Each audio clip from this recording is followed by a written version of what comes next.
This land was first settled around 1810, 1820 by the Benjamin Knight family from Connecticut. And then my father bought it in 1947. In 1960, they began planting Christmas trees. The method that they used for farming was what we call the conventional method, using chemicals and fertilizers. And we also used DDT, which was standard practice at that time. That took place until about 1989, at which point I had taken over the management of the farm and decided that I didn't want to spend my summers in a Tyvek suit and a respirator, riding around on a tractor, killing everything in sight. So we decided to stop using the pesticides and the fungicides in the fields.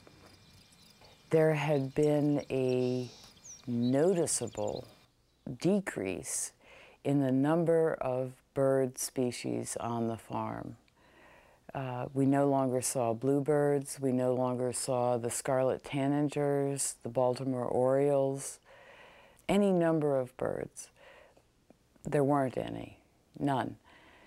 Now they're back. And it's been a slow process. This spring, there literally are flocks of bluebirds out in the field. The horse stalls have to be cleaned every day.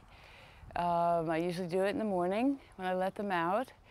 And I pile it over here in the wagon.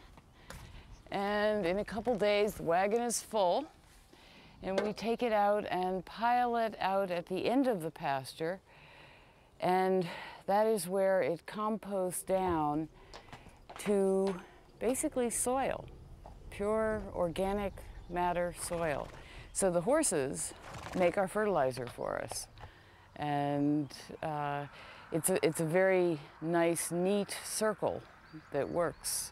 We also use this for fertilizing the hay that, again, they will eat and then goes back into the compost. So it's very much of a circular system.